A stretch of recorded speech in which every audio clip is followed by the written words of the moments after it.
नमस्कार. शार्विक करिअर अकॅडमीमध्ये तुमच्या सगळ्यांचं स्वागत. तर आजपर्यंत आपण एक ओव्हरव्ह्यू व्हिडिओ बघितला. त्याच्यामधनं सरकारी सेवेसाठी जाणाऱ्या कुठल्या कुठल्या संधी आहेत ते पाहिल्या.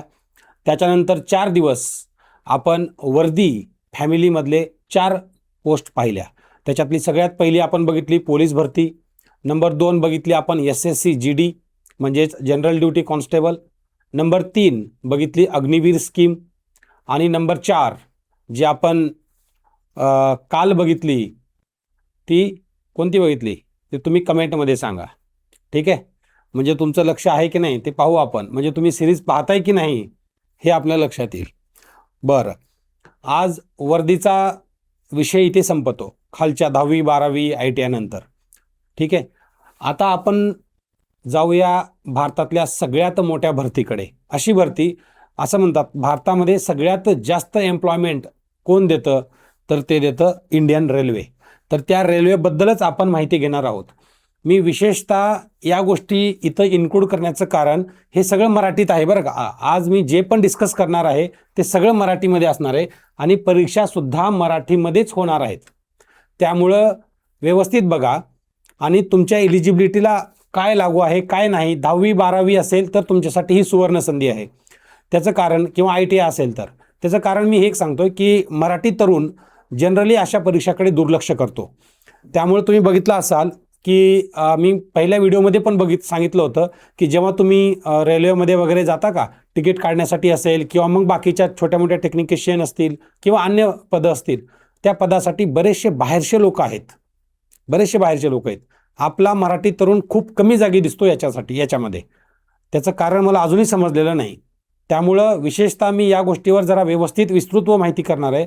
तुम्ही व्यवस्थित ही गोष्ट ऐका आणि शेवटपर्यंत शांतपणे ऐकून घ्या. पेन आणि वही घ्या, नोट करा आणि जर काही डाऊट असेल तर आपली शार्विक करिअर अकॅडमीचा हा QR कोड आहे, स्कॅन करा, मला पर्सनली मेसेज करा. तुम्हाला त्याच्याबद्दल विस्तृत माहिती दिली जाईल. आणखी जर तुम्हाला याच्या ॲडिशनमध्ये काही पाहिजे असेल तर बहुतांश प्रश्नाची उत्तरं मी इथं देण्याचा प्रयत्न करेन. बहुतांशी तुम्हाला इथं क्लॅरिटी येऊन जाईल. तरी पण काही डाऊट असेल तर तुम्ही विचारू शकता. तर आज दिवस 6वा आहे. 6वा म्हणण्यापेक्षा पहिला 1 2 3 4 आणि प्लस दिवस 6वा असं. तर रेल्वे भरतीमध्ये बघा पुढे मी सांगणार आहे NTPC आणि ग्रुप D याच्यामध्ये आज आपण फोकस करणार आहे. NTPC काय आहे, ठीक आहे, हे सगळं आपण बघूया. थोडक्यात सांगायचं, जी रेल्वे भरती आहे, रेल्वेमध्ये भरती जर व्हायचं असेल तर परीक्षा कोण घेतं, एक लक्षात नाव असू द्या, RRB म्हणजे रेल्वे रिक्रुटमेंट बोर्ड. जर RRB दिसलं तर घाबरायचं नाही, ती परीक्षा घेणारी बॉडी आहे किंवा एजन्सी आहे. जसं IAS व्हायचं असेल तर IAS होण्यासाठीची परीक्षा कोण घेतं, तर ते घेते UPSC, union public service commission. तुम्हाला डेप्युटी कलेक्टर, DYSP, तहसीलदार, STI, ASO व्हायचं आहे, ती परीक्षा घेते महाराष्ट्रामध्ये MPSC म्हणजे महाराष्ट्र पब्लिक सर्व्हिस कमिशन. तसंच जर रेल्वेमध्ये जायचं असेल तर ती परीक्षा कोण घेतं, तर ती घेतं RRB म्हणजे रेल्वे रिक्रुटमेंट बोर्ड. इथपर्यंत समजलं? बरं, ही गोष्ट नेहमी लक्षात असू द्या. मी जेव्हाही RRB म्हणेल तो त्याचा संदर्भ हा असेल. बरं, आता याच्या आपण पुढे जाऊया. हे NTPC काय, ग्रुप D काय, ह्याचं भरपूर जणांना कन्फ्युजन आहे, बऱ्याच जणांना कळत नाही. आज एकदम क्लिअर करून टाकतो की याच्यामध्ये काय असणार आहे काय नाही. व्यवस्थित बघा. ठीक आहे, पूर्ण एक नवीन नकाशा मिळेल रेल्वेचा. सगळ्यात मोठी भरती आहे मराठीमध्ये आहे का, तर यस मराठीमध्ये आहे, म्हणून तर मी कव्हर करतोय महाराष्ट्रातल्या तरुणांसाठी. ठीक आहे, जर आज आपण काय बघणार आहोत, रेल्वे फॅमिलीची ओळख. म्हणजे रेल्वेमध्ये जर नोकरी करायची असेल आपल्याला, बघा काय आहे, ही आपली इंडियन रेल्वे आहे. ठीक आहे, आणि इथं तुम्ही आहात, इथं आपला महाराष्ट्रातला तरुण आहे, 10वी झालेला, 12वी झालेला, ITI झालेला, डिप्लोमा झालेला किंवा मग इंजिनिअरिंग झालेला. ठीक आहे, आणि जर तुम्हाला इंडियन रेल्वेमध्ये जर जायचं असेल तर दार कुठले आहेत, दार 1, दार 2, दार 3, दार 4, दार 5, 5 द्वार आहेत. ठीक आहे, आता याच्यामधलं बघा मी तुम्हाला सांगतो, इथं 4 लिहिलेत, याच्यात 5 एक दडलेला आहे. मग या 5ची आधी माहिती करून घेऊ. आणि आज काय करणार आहोत, आज आपण 3 द्वाराबद्दल म्हणजे पहिल्या 3 द्वाराबद्दल बोलणार आहोत आणि त्याचं काय क्वालिफिकेशन वगैरे सगळं कामकाज वगैरे बघूया. सगळ्यात पहिलं बघा रेल्वे फॅमिलीची ओळख आपण बघूया. हे बघा NTPC, ग्रुप D, ALP आणि JE 4 नाही 5 दरवाजे आहेत. ॲक्च्युली NTPCचे 2 दरवाजे आहेत बरं का. NTPC मध्ये 2 दरवाजे आहेत. इथं मी एकच लिहिलाय तो सिम्प्लिफिकेशनसाठी, कारण NTPC म्हणतात तर NTPC एकच पकडली जाते जनरली, परंतु त्याचे 2 ॲडव्हर्टाइजमेंट निघतात आणि 2 वेगवेगळे द्वार आहेत, दोन्हीचे क्वालिफिकेशन वेगळे आहेत. ठीक आहे. बरं, त्यानंतर आपण आज अभ्यास करणार आहे RRB NTPC चा A to Z. म्हणलं ना, NTPC म्हणजे काय? Non technical. NT म्हणजे नॉन टेक्निकल.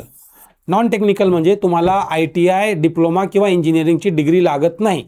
मग कशाची लागते? ते पुढे बघूया. ठीक आहे. तुम्हाला 10वी 12वी किंवा साधी पदवी असेल तर चालतं का? तर हो चालतं, ते पुढे बघूया आपण. म्हणजेच नॉन टेक्निकल. ठीक आहे. त्यानंतर त्याच्या जागा आपण बघितल्या म्हणजे आता बघणार आहोत की 8,868 जागा या मागच्या सायकलमध्ये होत्या. तेवढं रिलेव्हंट नाही, फक्त तुम्हाला एक डेटा असेल माहिती तर काय करायचं कळतं. ग्रॅज्युएट, UG, CBT हे सगळं नंतर बघूया. हे द्वार पहिलं बघू. ह्याचे 2 द्वार आहेत आणि हे एक द्वार, म्हणजे RRB ग्रुप D चं A to Z. ठीक आहे.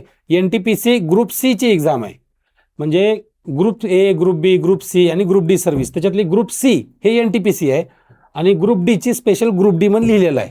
त्याचा एक अभ्यास करणार आहोत आपण. आणि शेवटी आपली रणनीती म्हणजे काय करायचं, काय स्ट्रॅटेजी असणार आहे आपली, ते आपण बघूया. ठीक आहे. आधी 4 गोष्टी लक्षात घ्या. NTPCच्या ज्या जागा आहेत बघा, NTPCच्या जागा 8,868 मागच्या सायकलनुसार कमी आहेत, परंतु काळजीचं कारण नाही, वाढतील. बघा मी इथं लिहिलंय CN म्हणजे सेंट्रल एम्प्लॉयमेंट नंबर 6 आणि 7. 6 आणि 7 लिहिले मी इथं. 6 आणि 7 व्यवस्थित दिसत असेल. म्हणजे 2 वेगवेगळ्या ॲडव्हर्टाइजमेंट आहेत NTPCच्या म्हणतोय बरं का. NTPCच्या म्हणजे नॉन टेक्निकल बरं का. त्याच्यानंतर ग्रुप D ची नवी जागा. ठीक आहे. याच्यामध्ये बघा इथं 9 नंबर आहे. इथं किती आहे? 6, 7 आणि 9 नंबर आहे. वेगवेगळ्या ॲडव्हर्टाइजमेंट आहेत. मराठी होते का? मराठीमध्ये होते. यस, आपल्या मातृभाषेमध्ये आहे. आणि 10वी पासून सुरुवात करता येते का? किंवा 10वी जर पास झाला असेल तर तुम्हाला ती नोकरी आहे का रेल्वेमध्ये? तर यस, जर तुम्ही 10वी जरी झाला असेल तरी तुम्हाला इथं नोकरी मिळता येते. विशेषतः जर तुमची 10वी झाली आणि 5-7 वर्षाचा जरी गॅप असेल तर तुम्हाला नोकरी मिळते का? तर यस मिळते. याच्यामध्ये हे एक ॲडव्हान्टेज आहे, एजचं ॲडव्हान्टेज म्हणजे वयाचं. आपण मागे पोलीस भरतीमध्ये जेवढी वर्दी होते का त्याच्यामधलं एक जर कॉमन फॅक्टर काढला की काय अडचणीचा विषय असू शकतो, एक तर फिजिकल आहे, ती थोडी चॅलेंजिंग आहे, आणि दुसरी गोष्ट म्हणजे वयाचं बंधन आहे जरा. इथं तसं नाही, इथं वय खूप जास्त वाईड आहे, म्हणजे जी विंडो आहे ती खूप मोठी आहे. ठीक आहे. म्हणजे जवळपास 30-32 वर्षापर्यंत आपल्याला तयारी करता येते. जर काही कारणानिमित्त, काही परिस्थितीनिमित्त जर तुम्ही 10वी नंतर शाळा सोडला असाल, कॉलेजला जाऊ शकला नसाल किंवा अन्य कुठल्या गोष्टीमध्ये इंडल्ज असताल किंवा फक्त ITI केलात आणि तुम्हाला याच्याबद्दल माहिती नाही आहे आणि आता तुम्हाला सरकारी नोकरीत जायचं आहे, तर मात्र हे व्हिडिओ तुम्ही नक्की बघा आणि गरजू विद्यार्थ्यांपर्यंत नक्की पोहोचवा. चला, NTPC ग्रॅज्युएट आता झाली, ही आजची स्थिती. आपल्याला गरज नाही की काय आहे काय नाही.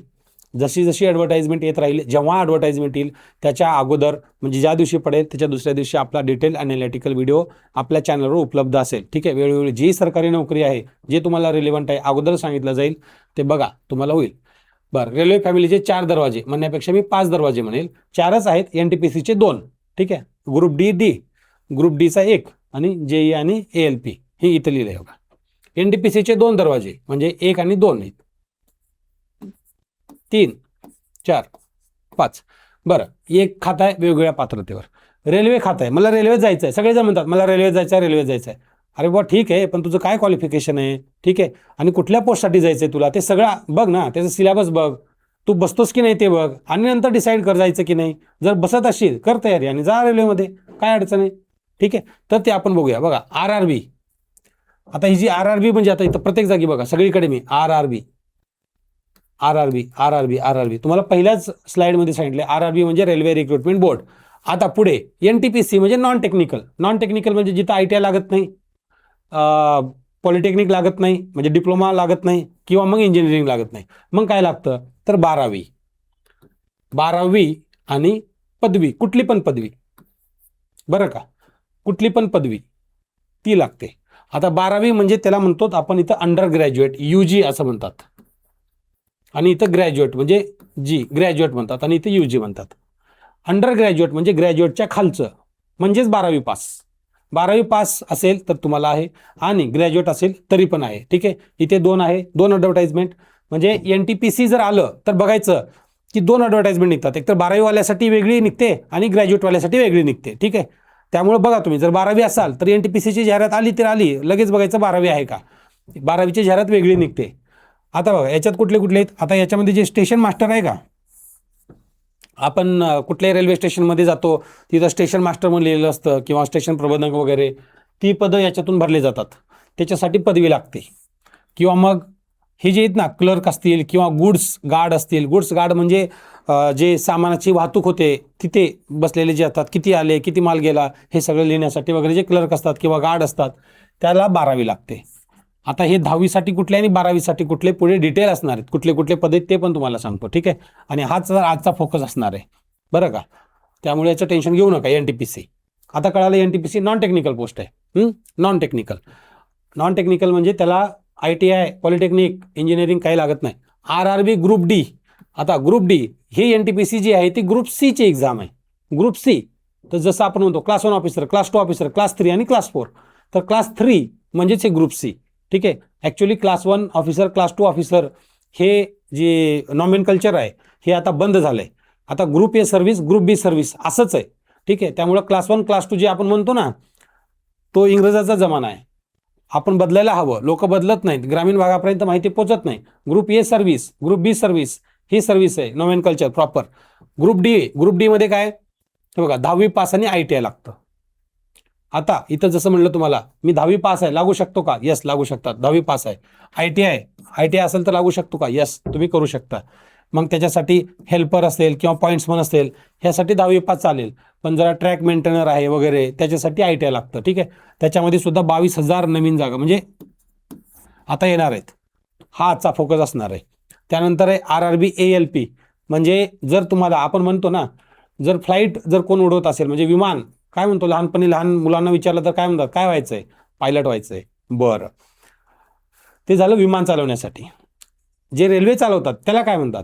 त्याला म्हणतात लोको पायलट. पायलट तसंच ठेवायचा, त्याच्या अगोदर लावायचं लोको, त्याला म्हणतात लोको पायलट. आणि जे गाडी बस चालवतात त्याला म्हणतो आपण ड्रायव्हर. ठीक आहे, काम एकच आहे, नॉमेनकल्चर वेगळं आहे. तर तोच RRBचं रेल्वे रिक्रुटमेंट त्याच्यातला ALP म्हणजे असिस्टंट लोको पायलट. लोको पायलटच्या हाताखाली काही दिवस हाताखाली करायचं आणि पुन्हा स्वतः तो लोको पायलट होतो, म्हणजेच लोको पायलट. ठीक आहे, ट्रेनचा ड्रायव्हर व्हायचं, मोठी गोष्ट, एकदम भारी जॉब आहे. त्याच्यासाठी मात्र तुम्हाला ITI किंवा डिप्लोमा लागतं.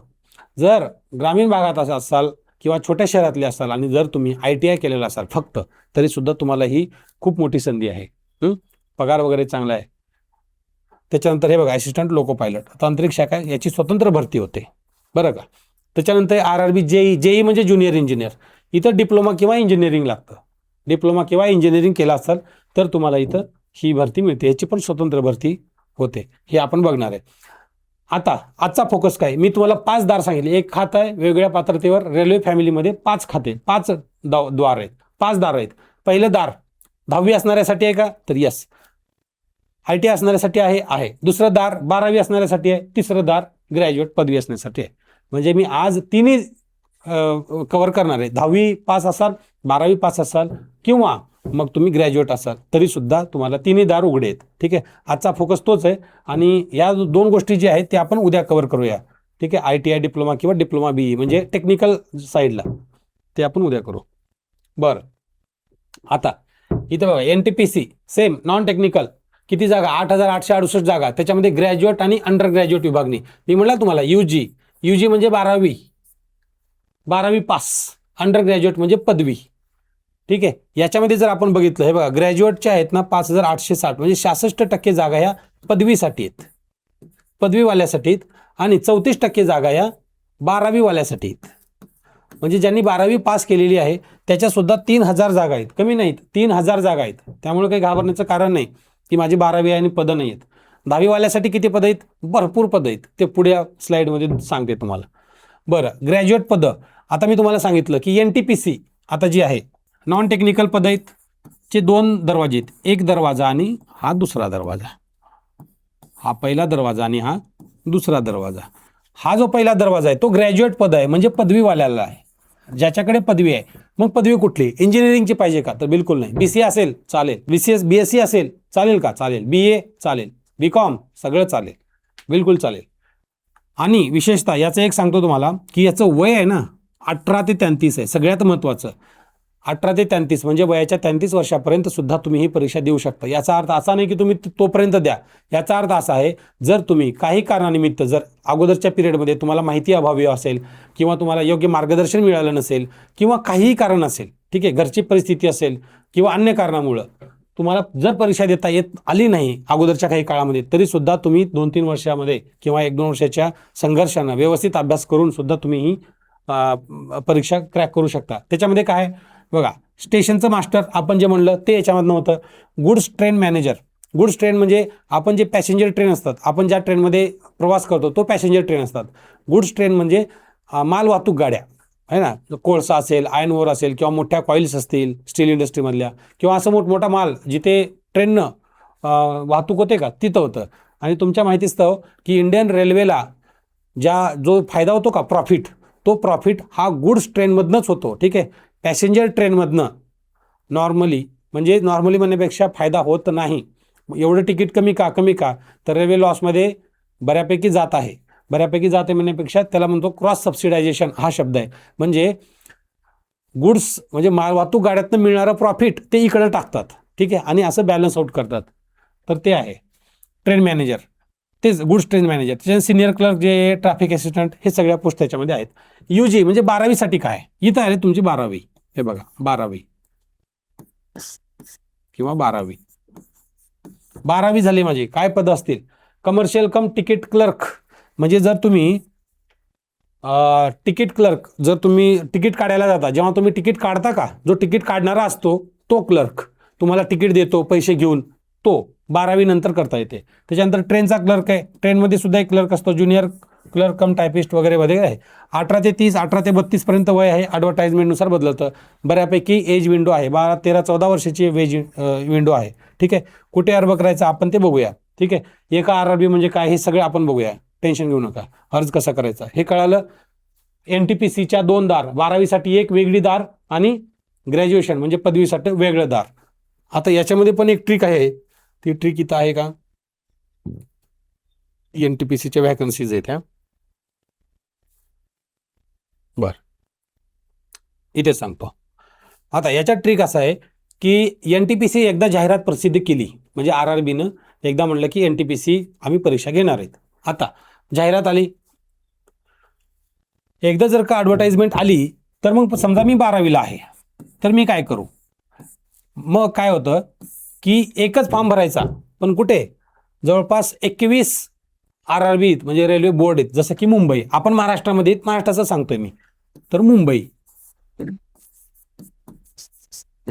मुंबईला आता बघा याच्यामध्ये किती पद आहेत? अंडर ग्रॅज्युएट म्हणजे 12वीवाल्यासाठी 3000 पद आहेत. बरोबर, या 3000 पदापैकी मुंबईला किती आहेत म्हणजे मुंबई झोनमध्ये मुंबई बोर्डला किती आहेत? समजा जनरली मुंबई मोठं बोर्ड आहे, खूप जास्त जागा असतात, मागच्या वेळेस भरपूर होत्या. समजा 500 जागा आहेत, मुंबईला 500 जागा आहेत समजा, बरं का, हे उदाहरणात सांगतोय. ठीक आहे, जशी ॲडव्हर्टाइजमेंट येईल तसं आपण डिटेल बघूया. उदाहरणात 500 जागा आहेत, बरं का. आता तुम्ही महाराष्ट्रातला तरुण आहे, महाराष्ट्रातला तरुण काय करेल? RRBचा फॉर्म भरत असताना तो मुंबई झोन सिलेक्ट करेल, आधी जो मुंबई बोर्ड सिलेक्ट करेल, त्याच्यामध्ये 500 जागा असणार आहेत ना, त्याला अप्लाय करेल. आपण त्याला अप्लाय करायचंय. म्हणजे असं रिस्ट्रिक्शन नाही की आपण महाराष्ट्रातले म्हणून मुंबईमध्येच टाकायचं का, बिलकुल नाही. तुम्ही सिकंदराबाद सुद्धा आहे, जे लोक मराठवाड्यामधले आहेत त्यांनी सिकंदराबाद बोर्डला टाकलं तरी चालेल, तिथं मेरिट कमी लागतं. आता हे तुम्हाला एक ट्रिक सांगतो. ट्रिक म्हणण्यापेक्षा हे फॅक्ट असा आहे की तुम्ही एकदा अप्लाय केला की जेवढे लोक मुंबईसाठी अप्लाय करतील, तुमचं कॉम्पिटिशन पूर्ण भारतातल्या मुलांसोबत नाही, हे लक्षात घ्या. NTPCमध्ये तुमचं कॉम्पिटिशन फक्त आणि फक्त मुंबईमधले जे लोक आहेत, मुंबईला जे फॉर्म भरलेत त्याच मुलांसोबत कॉम्पिटिशन आहे. जर तुम्ही सिकंदराबादमध्ये फॉर्म भरला तर त्याच्यासोबतच कॉम्पिटिशन आहे. याचाच अर्थ काय? समजा मुंबईच्या 500 जागा आणि समजा सिकंदराबादच्या 50 जागा, बरं का. इथं कट ऑफ वेगळा असेल आणि इथं कट ऑफ कदाचित, ठीक आहे, इथं कट ऑफ कदाचित 70 लागेल आणि इथं कट ऑफ कदाचित 60 लागेल. म्हणजे जेव्हा रँक लागते का फायनल, तो वेगवेगळा असू शकतो. झोन वाईज बोर्डनुसार. मग हे कशावर डिपेंड करतं की किती मार्काला कट ऑफ लागला, ते डिपेंड करतं की या पद किती 500 आहेत का 50 आहेत. बरं, दुसरी गोष्ट या पदाला किती अर्ज आले. तिसरी गोष्ट जे अर्जदार आहेत त्याची काय कॅपॅसिटी आहे. समजा एकदम मातबर आहेत, सगळे एक्सपर्ट आले इथं मुंबईला, तर मग कट ऑफ बरोबर वाढणार ना तशा पद्धतीनं. आणि मुंबईला कॉम्पिटिशन बऱ्यापैकी जास्त आहे. उत्तरेतले जे राज्य आहेत तिथले सुद्धा लोक मुंबईला भरतात. ठीक आहे, बाहेरचे लोक मुंबईला भरतात. त्यामुळे आपण भरत नाही का, आपण वाटतं कॉम्पिटिशन जास्त आहे. भरा की, अरे आपला विभाग आहे, आपण भरायचं नाही तर कोणी भरायचं मग. आणि तुम्ही तुमच्या नोकऱ्या कोण घेते बघा, तुम्ही हे सगळं डेटा बघा. तुम्हाला एकच करायचं आहे, तुम्हाला व्यवस्थित अभ्यास करायचा आहे आणि अभ्यास करून आपल्याला जॉब घ्यायचा आहे. हे सेंट्रल गव्हर्नमेंटचे जॉब आहेत, महाराष्ट्रामधले जॉब आहेत, मराठीमध्ये होणार आहेत, मुंबईमध्ये काम मिळणार आहे तुम्हाला, किंवा मुंबई विभाग रेल्वे बोर्डमध्ये जेवढं पण आहे का, म्हणजे भुसावळ वगैरे जे पण महाराष्ट्रामध्ये असेल तुम्ही. मग हे एवढं साधं सिंपल गणित आहे, तरी लोक याला अप्लाय करत नाहीत. माहिती अभावी असेल किंवा अन्य गोष्टीमुळे असेल, काय न्यूनगंड आहे काय माहिती. बरं, NTPCचा ट्रेंड जर आपण बघितला तर 2019 मध्ये म्हणजे कोविडच्या वर्षामध्ये 35,000 जागा होत्या, आज त्या 8,800 आहेत. काही ना काही ट्रेंड जरी कमी होत, हा जरी फॅक्ट असेल, काळजी करू नका, जास्त कमी होत नाहीत, वाढत राहतील. कारण जशी जशी रिक्वायरमेंट वाढते तसं तसं हे काम करत आहे, वाढत राहतं. त्यामुळे घाबरू करू नका. स्मार्ट पद्धतीने जर तयारी केली तर आज सुद्धा तुम्हाला पोस्ट मिळवता येते, काय टेन्शन घ्यायचं नाही. बरं, पेपर काय ॲक्च्युली जनरल अवेअरनेस नाही बरं का, हा चेंज करून त्यांनी जनरल सायन्स टाकलाय. फक्त याच्यामध्ये एक गोष्ट आपल्याला थोडं बदलायचं आहे. बघा, NTPCचा पेपर जो असतो, आता NTPC मी 12वी भरली. बरं चला, मी 12वी भरली, आता पुढे काय करू. पेपर कसा असतो, ठीक आहे, पदवीवाल्यासाठी पण सेम आहे. ठीक आहे, पदवीवाल्यासाठी सुद्धा सेम आहे. बरं, आता काय करायचं, 12वी झाली, मग त्याच्यानंतर असतो CBT 1. म्हणजे CBT म्हणजे कम्प्युटर बेस्ड टेस्ट, कम्प्युटरवर टेस्ट असते म्हणून ते CBT आहे. असं काही खूप भारी काही लय नाव नाही ते. म्हणजे कम्प्युटरवर घेणारी परीक्षा म्हणजे CBT होय, त्याचा अर्थ तो आहे. असं काही घाबरून जाऊ नका, CBT म्हणजे असं काय आहे वगैरे काय नाही. जे आपण पेनानं गोल करतो का, तिथं फक्त माऊसनं क्लिक करायचं आहे, एवढाच फरक आहे. वाचायचा त्याचा प्रश्न तेच असतील, सवय थोडी बदलावी लागेल. बरं, इथे किती मार्काला आहे, 100, 40, 30, 30. मॅथमॅटिक्स, इथे इंग्लिश नाही, लक्षात घ्या, इंग्लिश नाही, नो इंग्लिश. त्यामुळे जे मराठी लोक आहेत, ठीक आहे, ज्यांना इंग्रजीची भीती वाटते त्यांच्यासाठी, आणि ज्याची फक्त 12वी झाली आहे त्यांच्यासाठी मोठं चान्स आहे. मॅथमॅटिक्स म्हणजे गणित आणि रिझनिंग आणि सायन्स आहे, बस. जनरल अवेअरनेस नाही, म्हणजे तुमची फ्रॅजिलिटी अजून कमी झाली. सायन्स जे आहे, विज्ञान, हे मात्र थोडं अवघड असणार आहे. अवघड बनण्यापेक्षा मी असं सांगेन की आपण जे महाराष्ट्रातलं विज्ञान केलंय 8वी 9वी 10वीसाठी, तुम्हाला थोडं NCERT लेवलचं विज्ञान करावं लागेल. तर मी असा विचार करतो, जेव्हा जाहिरात येईल याचा आपण काहीतरी विचार करूया. ठीक आहे, तर पहिली टेस्ट झाली 90 मिनिटे. ठीक आहे, सर्व पदांना सारखं, म्हणजे जे पण असेल, जेवढे पदं म्हणलं मी, आपण क्लर्कमध्ये वगैरे बघितलं ना, जेवढे पदं असतील, 12वी एलिजिबिलिटी असेल तर त्याच्यासाठी वेगळी आणि ह्याच्यासाठी वेगळी CBT 1. CBT 1 याचा अर्थ की पहिली टेस्ट म्हणजे प्रिलिमिनरी टेस्ट टाईप. ठीक आहे, प्राथमिक टेस्ट, प्रिलिमिनरी एक्झामिनेशन. ह्याचे मार्क फायनलला जोडले जात नाहीत. ठीक आहे, ह्याचे मार्क फायनलला जोडले जात नाहीत. फक्त तुम्ही पास आहेत का नापास आहेत एवढंच कळतं. जर पास असाल तर तुम्ही पुढच्या स्टेजला इलिजिबल आहात, त्याचा कट ऑफ ठरतो. समजा 100 मार्क आहेत, ठीक आहे, तर 100 पैकी निगेटिव्ह मार्किंग आहे. निगेटिव्ह मार्किंग म्हणजे 1/3 आहे. 1/3 म्हणजे खूप रिस्क आहे. बघा, 1/3, 1/4 असेल तर तुम्ही रिस्क थोडं घ्या, पण 1/3ला रिस्क घेणं खरंच रिस्की आहे. तुम्हाला सांगेन का रिस्की आहे ते. बरं, 100 पैकी समजा किती, 70 कट ऑफ लागला. ठीक आहे, जर 70 असेल, 70च्या वरती असाल तर तुम्ही दुसऱ्या परीक्षेला बसू शकता. 70च्या खाली असाल तर घरी जा. आता ही जी पेपर आहे का, 120 प्रश्न आणि 90 मिनिटे म्हणजे 1.5 तास, हे जे 120 आहेत, इथनं तुमचा मेरिट ठरतो आणि ही तुम्हाला रँक आणतं. म्हणजे इथून तुम्हाला पदवी पोस्ट मिळेल. याच्या मार्काचा फक्त इकडे जाण्याचा संबंध आहे दुसऱ्या पेपरमध्ये, आणि ह्या पेपरवरनं तुमचा मेरिट ठरतो. आणि ते जनरल सायन्स खूप महत्त्वाचं आहे. निगेटिव्ह मार्किंग आहे, तुम्हाला सांगितलंय.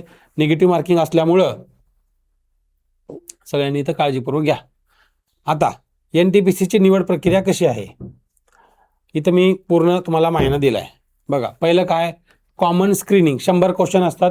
प्रिलिम टाईप क्वेश्चन आहे. प्रिलिम्स टाईप्स म्हणजे पास की नापास. जर पास असाल तर पुढल्या, नाहीतर फेल, एक कॅटेगरी. तुम्हाला समजा 70 कट ऑफ आहे, आणि तुम्हाला 90 आहेत तरी त्याचा उपयोग नाही, आणि 70 आहेत तरी काय टेन्शन नाही. म्हणजे दोन्हीला एंट्री मिळेल, फक्त एंट्रीचं दार आहे ते, जसं MPSC आणि UPSCची प्रिलिमिनरी एक्झामिनेशन होती त्या पद्धतीनं. बरं, एकदा इथं आला तर इथून मेरिट ठरतं. इथं मात्र तुम्हाला व्यवस्थित काम करणं आहे. या ज्या कलरचं आहे का इथं मेरिट ठरतं. त्याच्यानंतर टायपिंग होते. ज्या पदासाठी टायपिंग आहे म्हणलं ना आपण, त्याच्यात भरपूर पद आहेत. क्लर्क वगैरे आहे, क्लर्कला टायपिंग लागतं, किंवा ALP जर लोको पायलट आहे, लोको पायलटला काय लागतं तर त्याच्यासाठी हे लागतं CBAT म्हणून एक आहे, हे बघा इथं आहे CBAT. ठीक आहे, म्हणजे ॲप्टिट्यूडवाली टेस्ट. ठीक आहे ना, कम्प्युटर बेस्ड ॲप्टिट्यूड टेस्ट म्हणतो आपण त्याला, CBAT लागतं. बऱ्याच वेगवेगळ्या गोष्टीसाठी वेगवेगळं लागतं. त्याच्यानंतर DV होते, म्हणजे डॉक्युमेंट व्हेरिफिकेशन. घाबरू नका, DV म्हणजे काय, DV म्हणजे डॉक्युमेंट म्हणजे कागदपत्र, व्हेरिफिकेशन म्हणजे पडताळणी. डॉक्युमेंट व्हेरिफिकेशन, कागदपत्र पडताळणी. त्याच्यानंतर मेडिकल होतं, वैद्यकीय तपासणी होऊन तुम्हाला फायनल मिळून जातं. बरं, इथं जे म्हणलं ही फक्त गाळणी आहे बघा, CBT 1 फक्त गाळणी. CBT 1 काय, फक्त गाळणी आहे. मेरिट गुण जात नाहीत. खरा खेळ हा CBT 2चा आहे, म्हणजे इथंच तुमचे मार्क्स काउंट केले जातात. आणि परीक्षा मल्टीशिफ्ट होते. इतके जास्त उमेदवार आहेत या पदासाठी, म्हणजे खूप जास्त लोक अख्ख्या देशभरातून या पदासाठी अप्लाय करतात. त्याच्यामुळं एका शिफ्टमध्ये परीक्षा घेणं शक्य नाही, म्हणून 2, 3, 4, 5 शिफ्टमध्ये परीक्षा होते. आणि मग त्याचं नॉर्मलायझेशन होतं. नॉर्मलायझेशन काय आहे तर मला सांगा, आता मल्टिपल शिफ्टमध्ये म्हणजे दररोज 3-4 पेपर होतात आणि 10, 15, 20, 25 दिवस पेपर होतात. समजा आज पेपर झाला, ठीक आहे, आजचा पेपर खूप टफ होता, खूप अवघड पेपर काढला होता, आणि उद्याचा पेपर एकदम सोपा होता. तर आजचा जो हायेस्ट आहे समजा तोच हायेस्ट 70 आहे.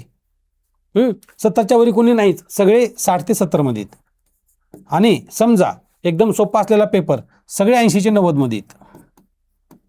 मग कसं, हे तर नाइंसाफी झाली ना. मग हे लोक काय करतात की कुठला तरी एक बेस पकडतात आणि त्याचा फॉर्म्युला ठरवतात. ठीक आहे, तो फॉर्म्युला आणि बेस सगळं अवेलेबल आहे. ठीक आहे, त्या डिटेलमध्ये आपण जायचं नाही, कन्सेप्ट समजून घ्या. याच्यामध्ये काय करतात, थोडक्यात मोठी सांगतोय, एक्झॅक्ट नाही.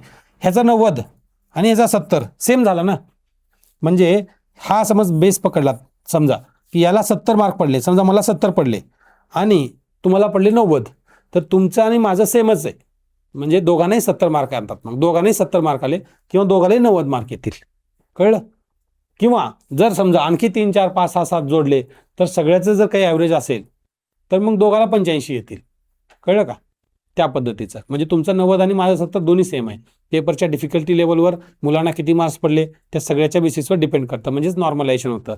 म्हणजे याचा अर्थ असा नाही की तुम्ही गेला तर खूप अवघड पेपर आला, आता माझं काही होणार नाही, असं काळजी करू नका. लोकांचे 20-20, 30-30, 25-25 मार्क वाढलेत. 60-60 आलेले मार्क पार 90-90 झाले. काय लोकांचे 90-92 आलेले सरळ पार 60-70, 80-85 असे झाले आणि मेरिट हुकलं बऱ्याच जणांचं. चला, तर ही झाली पहिली माहिती, म्हणजे NTPC बद्दल मी तुम्हाला सगळं सांगितलंय. आता NTPC मध्ये हे जनरल आहे. म्हणजे आता हे जे आहे ना बघा, NTPC मध्ये मी तुम्हाला सांगितलं 12वी साठी आणि पदवीसाठी ह्या सगळ्याची साठी एकच मेथड आहे. ठीक आहे, फक्त सिलेबस वेगळा, क्वेश्चनची क्वालिटी वेगळी, विचारण्याची पद्धत वेगळी. त्यामुळे मी प्रत्येक डिटेल इथं टाकलेलं नाही. जेव्हा ॲडव्हर्टाइजमेंट येईल तेव्हा आपण ते करूया. आजचा आपला उद्देश फक्त एक या गोष्टीचं ओव्हरव्ह्यू थोडं घेणं आहे. त्याच्यानंतरचं पद आहे RRB ग्रुप D. मी म्हटलं ना ह्याच्यात तगड्या जागा आहेत. कितीत? 22,195. 22,000पेक्षा जास्त जागा. ठीक आहे, 10वी चालेल का? यस. ITI चालेल. सगळ्यात मोठं दार 10th आणि ITI. 10वी आणि ITI जर असाल तर सगळ्यात मोठं दार आहे. पात्रता काय? 10वी किंवा ITI. NCVT SCVT काही लक्षात घेऊ नका, ITI फक्त लक्षात घ्या. याचा अर्थ की national council for vocational training आणि state council for vocational training हे अपेक्स इन्स्टिट्यूशन्स आहेत नॅशनल आणि स्टेट लेवलच्या, जे ITIला प्रवेश हे करतात, मान्यता देतात. ठीक आहे, दोन्हीपैकी कुठले चालेल. वय इथं लक्षात घ्या, व्हेरी इम्पॉर्टंट. वय खूप जास्त आहे. म्हणून मी तुम्हाला म्हणलं की अगोदरच्या काळामध्ये जर तुम्ही काही केलं नाही आणि तुम्ही 30-32ला आहात, जर तुमची तयारी असेल, अभ्यास करायची तयारी असेल तर तुम्हाला मिळू शकतं. ठीक आहे, पद काय? Track maintainer, pointsman, helper assistant loco shed, assistant operations हे असले पद आहे. त्याच्यामध्ये मूळ वेतन 18,000, काळजी नसावी, इन हँड 25,000च्या आसपास येतं. आणि विशेषतः फक्त पगारीचं लक्षात न घेता तुम्ही याच्या पुढे जेव्हा 8वा वेतन आयोग लागेल, 8व्या वेतन आयोगानुसार असं म्हणतात की पहिली पगारच 54,000 होईल. म्हणजे हा तुमचा 18 आहे का, 18×36, 18×54, 3 पटीने पगार वाढेल. त्यामुळं विचार करा आतापासूनच. प्रामाणिक नोंद काय, जागा घटल्या आहेत. 1,00,000 जागा होत्या याच्या, आज 22,100 म्हणजे 1,00,000 जागा होत्या 2019ला, हायेस्ट होत्या.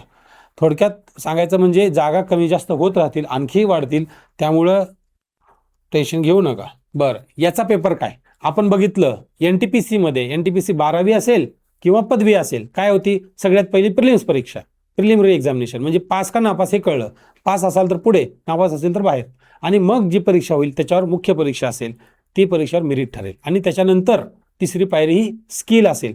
काही पदासाठी स्किल टेस्ट असेल, काही पदासाठी ॲप्टिट्यूड टेस्ट असेल. आणि मग ती पास झाल्यानंतर आणि त्या दोन्हीचा रेशो काय, म्हणजे कुठल्या पदाला किती मार्क्स येतील कुठल्या पेपरला, आणि मग त्याच्या पेपरमध्ये नॉर्मलाइज कसं करता येईल ते बघितलं. त्याच्यानंतर मल्टिपल स्टेजेस होतात असं बघितलं. आता याच्यामध्ये काय, ग्रुप डी मध्ये एकच पेपर असतो. ग्रुप डी मध्ये एकच पेपर असतो, फक्त 100 प्रश्न बस. सगळ्यात साधं सोपं. आणि 10वी आहे, 10th 10वी पास आहेत, एकच पेपर द्या आणि नोकरी घ्या, काहीच करायचं नाही.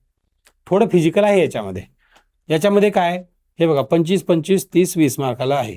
म्हणजे याच्यात जर बघितलं जनरल सायन्स 25 मार्काला आहे. मला हे सांगायचं आहे, मॅथमॅटिक्स, रिझनिंग, जनरल अवेअरनेस आपल्याला माहिती आहे, ठीक आहे. तर हे जे 25 मार्क आहेत हे आहेत विज्ञानासाठी.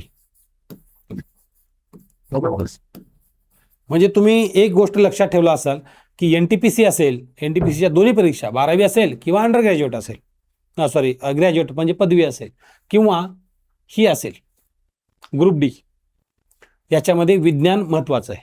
त्याच्यामध्येही विज्ञान महत्त्वाचं होतं. त्यामुळे आपण बघतोय जसं आपण स्टेटकडनं नॅशनल लेवलकडे जातोय. आणि अग्निवीरची जी बघितलं होतं त्याच्यामध्ये सुद्धा विज्ञान होतं अग्निवीरमध्ये. म्हणजे विज्ञान महत्त्वाचं आहे कुठे, केंद्रीय स्तराच्या नोकऱ्यासाठी, ठीक आहे. आणि आपण ह्या विज्ञानाची विशेष तयारी करून घेणार आहोत, त्यामुळे घाबरायचं कारण आहे. मराठीमध्ये ते पण फक्त याच्यामध्ये एक आहे PET क्वालिफाईंग आहे, ठीक आहे. फिजिकल आहे याच्यामध्ये, एकदम नॉर्मल फिजिकल आहे, जास्त नाही. 35 किलो वजन घेऊन 100 मीटर धावायचं आहे, जास्त नाही, ठीक आहे. 100 मीटर चालायच्या, 35 किलो वजन घेऊन चालू शकता का नाही. आणि 1000 मीटर म्हणजे 1 किलोमीटर धावायचे 4-4.5 मिनिटामध्ये, काही अडचण नाही, आरामात होऊन जाते, ठीक आहे. थोडंफार प्रॅक्टिस लागेल. आता मूळ वेतन जर आपण बघितलं, पगाराचं एवढं टेन्शन घेऊ नका. याच्यामध्ये स्केलनुसार बदल होत राहतो. आणि जसं आपण पुढे जाऊ, ठीक आहे, तसं तसं आपला पगारही वाढेल. आणि 7th 8th पे कमिशन जेव्हा लागेल तेव्हा तुम्हाला सांगितलं मूळ वेतन पहिलं सगळ्यात ग्रुप डी जरी असेल तरी तुमचा पगार 56,000 होईल, असं काही जणांचं भाकीत आहे. खरं ठरलं तर मग लॉटरीच आहे. पेपर मराठीत आहे का, तर हो, सगळ्यात महत्त्वाचा. रेल्वेच्या सगळ्या पेपर मराठीत आहेत, हा सुद्धा पेपर पूर्णपणे मराठीत आहे, पूर्णपणे. रेल्वेच्या सर्व परीक्षा या NTPC असेल, NTPCच्या दोन्ही म्हणजे UG म्हणजे 12वीसाठी आणि ग्रॅज्युएट म्हणजे पदवीसाठी, आणि ग्रुप डी मराठीसह आहे. फॉर्म भरताना फक्त मराठी भाषेचा पर्याय निवडावा, ठीक आहे. फक्त मराठी भाषा व्यवस्थित भरायचं, चुकायचं नाही. किती अर्जामागे किती निवड, खरं तर मी हे तुम्हाला सांगायचं नव्हतं, पण ठीक आहे. हे बघा, हे पोलीस भरती आहे, म्हणजे 22 मागे 1, म्हणजे 22 अर्ज भरला तर 1 प्रॉबिलिटी जास्त आहे. थोडं बरोबरी गेलं, हे आहे का 1000, हे आहे NTPC.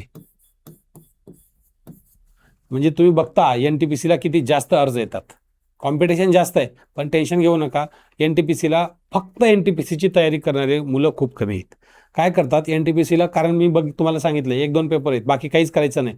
आणि कॉमन पेपर आहेत, IBPS BBPS सगळीकडे चालतं, आणि तो सिलेबस आहे. म्हणून लोक काय करतात, तिकडनं इकडे भरतात, आणि मग मात्र तेवढं मार्क्स मिळत नाही त्यांना. त्यामुळे टेन्शन नाही त्याचं. सगळ्यात जास्त स्पर्धा आहे, पण ग्रुप डीला 10वीवर लाखो जागा आहेत, ठीक आहे. म्हणजे जर तुम्ही 10वी असाल आणि ग्रुप डी साठी जर अप्लाय करायची इच्छा असेल तर तुम्हाला इथे खूप जास्त प्रमाणामध्ये खूप चांगली संधी आहे. जर तुम्ही व्यवस्थित वयामध्ये बसत असाल आणि अभ्यास करण्याची तयारी असेल तर, आणि तरच, नाहीतर नाही, नाहीतर सोडून द्या. आजची काय स्थिती आहे बघा, ऑक्टोबरला याची ॲडव्हर्टाइजमेंट आली होती, आणि आज जर म्हणलं ना तर ग्रुप डीची PET चालू आहे, म्हणजे जुलै ते ऑगस्टमध्ये होणार आहे. PET म्हणजे आपण बघितलं एकच पेपर, तो पेपर कधी झाला, मार्चमध्ये झाला, आणि त्याचा रिझल्ट लागला जुलैमध्ये, 1 जुलैला रिझल्ट लागलाय, ठीक आहे. म्हणजे जस्ट 15 दिवसापूर्वी 10-15 दिवसापूर्वी 10 जुलैला आत्ता मागे CBT 2 झाली, म्हणजे रिझल्ट लागल्या 10 दिवसाच्या मध्येच. NTPCची, सॉरी, ही NTPC आहे आणि हे ग्रुप डी आहे. जुलैला लागला आणि 1 महिन्याच्या आत त्याची फिजिकल आहे. ठीक आहे, बरं. दोन्ही NTPC आहे आणि ग्रुप डी आहे. दोन्ही जर तुम्ही 12वी असाल तर दोन्ही टार्गेट करा. ठीक आहे, दोन्ही टार्गेट करा. आणि दोन्ही कसं टार्गेट करायचं, दोन्हीची सायकल एक झालं की एक झालं की एकच आहे. त्यामुळं टेन्शन घ्यायचं नाही, एक झालं की एक झालं की करायचं. याच्यामध्ये आहे ना 3 खास मुद्दे आहेत. माझी जर तुम्हाला रणनीती सांगायची असेल, स्ट्रॅटजी सांगायची असेल, सगळ्यात महत्त्वाचं निगेटिव्ह मार्किंग आहे. त्यामुळं जर येत असेल तरच करा, येत नसेल तर अजिबात करायचं नाही. 1-2 पर्याय जर बाद होत असतील तर अटेम्प्ट नक्की करायचं. 3 होत असतील तर मग तर विषयच नाही, ॲक्युरेट आलं. जर कुठलाही ऑप्शन इलिमिनेट होत नसाल, ठीक आहे, तर मग मात्र रिस्क घ्यायची नाही, ब्लाइंड गेस करायचा नाही. स्पीड आणि ॲक्युरसी खूप जास्त महत्त्वाचे आहे, कारण सगळ्यात महत्त्वाचा हा वेगाचा खेळ आहे. म्हणजे जर तुम्ही मला विचारसाल की मी आज चालू करते, तर मी असं म्हणेल की 1-1.5 महिन्यानंतर तुम्हाला लगेच 2 महिन्याच्या मध्ये तुम्हाला कम्प्युटरवर टेस्ट घ्यायला पाहिजे. कारण आणि रिपीटेड क्वेश्चन इतके जास्त आहेत ना, त्याचे थीम एवढे जास्त रिपीटेड आहेत, तुम्हाला बघता क्षणी आन्सर आला पाहिजे, बघता क्षणी एवढी जास्त प्रॅक्टिस असली पाहिजे. ठीक आहे, आणि सगळ्यात महत्त्वाचा मुद्दा जनरल सायन्स. मी 3, 4, 5 वेळेस हे सांगितले की विज्ञान महाराष्ट्रातील तरुणासाठी बरेचसे लोक काय करतात, विज्ञानाला निग्लेक्ट करतात आणि इथंच प्रॉब्लेम आहे. मी म्हटलं ना, NTPCला फॉर्म येतात, परंतु लोकांना विज्ञानच माहिती नाही. माहिती जरी असेल तर त्या लेवलचं माहिती नाही ज्या लेवलला मार्क्स पडतील. त्यामुळं काय करतात लोक की जेवढे एक्झिस्टिंग नॉलेज आहे त्या नॉलेजवर पेपर देतात आणि मग ऑप्टिमम थोडेफार मार्क्स पडतात, त्यांना ॲव्हरेज मार्क्स पडतात, सिलेक्शनचे मार्क नाही पडणार. त्यामुळं तुम्हाला हे थोडं करावं लागेल. 8वी 10वीचं NCERT पक्कं करावं लागेल. 8वी 9वी 10वीचं आपलं स्टेट बोर्ड करून त्याच्या ॲडिशनमध्ये ते करावं लागेल. ठीक आहे, त्यामुळे इथं थोडं तुम्हाला एफर्ट टाकावे लागतील. आणि बिलकुल जर तुम्ही एकदा टाकलात तर तुम्हाला त्याचा फायदा सगळीकडे आहे. NTPCच्या दोन्ही परीक्षामध्ये आहे किंवा मग आपल्या आत्ताच्या जी एक्झाम बघितली आपण ग्रुप डी त्याच्यामध्ये पण आहे. बरं, आता आपला काय असणार आहे रोजचा प्लॅन? बघा, हा जो प्लॅन आहे हा वेगवेगळा असतो. मॅथमॅटिक्स, रिझनिंग, आतापर्यंत आपण जे चालू आलं तेच. फक्त याच्यामध्ये जो जनरल सायन्स हा भाग आहे, विज्ञान, याला मात्र स्पेसिफिक टाईम द्या. आता मी इथं आयडिया लिहिले, फक्त हे या गोष्टी लक्षात असू द्या. ठीक आहे, 8वी 9वी 10वीचं NCERT तुम्हाला करायचं आहे. बरं, आजचा काय गृहपाठ असणार तुमचा? तर सगळ्यात अगोदर तर तुमची पात्रता बघा. ठीक आहे, तुम्ही इलिजिबल आहात का? ग्रुप डीला 12वी पदवी, NTPC काय आहेत तुम्ही? आतापर्यंत आपण जे बघितलं, तुमचं दार ठरवा की तुम्हाला काय करायचं आहे. एकदा जर का ते डिसाईड झालं की मग ग्रुप डीची CBT ऑगस्टमध्ये असते. ठीक आहे, एकदा बघा, ॲडव्हर्टाइजमेंट जाऊन बघा. जर काहीच कळत नसेल मेसेज करा, मी तुम्हाला पर्सनल गाईड करेन. आजपासून जनरल सायन्सची वही चालू करा. 8वी 9वी 10वी NCERT हे खूप महत्त्वाचं आहे. जर तुम्ही या परीक्षा टार्गेट करताय किंवा मग स्टेट लेवलच्या परीक्षा जरी करत असाल तरी तुम्ही हे करा, खूप फायदा होईल. जनरल सायन्स बिलकुल व्यवस्थित करून ठेवा, विज्ञानाला अजिबात घाबरायचं नाही. ठीक आहे, आपल्या टेलिग्रामवर शार्विक करिअर अकॅडमी आपल्या करिअर अकॅडमीचा लोगो आहे. टेलिग्राम ID आहे शार्विक करिअर अकॅडमी, किंवा तुम्ही स्कॅन करा. ठीक आहे, आणि जॉईन व्हा, तुम्हाला तिथं करंट अफेअर्स वगैरे सगळं माहिती मिळेल.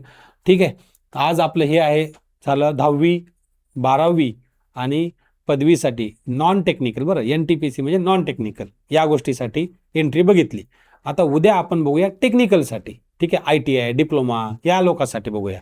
त्यामुळं जर तुमचा ITI असेल तर सगळ्यात महत्त्वाचं सांगतोय, उद्याची व्हिडिओ अजिबात मिस करू नका. तुमच्यासाठी रेल्वेमध्ये जाण्यासाठी सुवर्ण संधी आहे. ठीक आहे, ITI आणि डिप्लोमावाल्याचं एकदम सोनं आहे. त्याच्यामध्ये आपण म्हणलं ना, असिस्टंट लोको पायलट, जर तुम्हाला ट्रेनचा ड्रायव्हर व्हायचं असेल तर त्याच्यासाठी ITI किंवा मग डिप्लोमा लागतं, ITI लागतं. त्याच्यासाठी पदवी चालत नाही. त्यामुळं म्हणलं की तुम्हाला हे सुवर्णदार आहे आणि पोझिशन पण खूप जास्त असतात त्याच्या. ठीक आहे, ज्युनियर इंजिनियर वगैरे. चला, तर आपण हे उद्याच्या व्हिडिओमध्ये बघूया. आजच्या पुरतं इतकंच. धन्यवाद.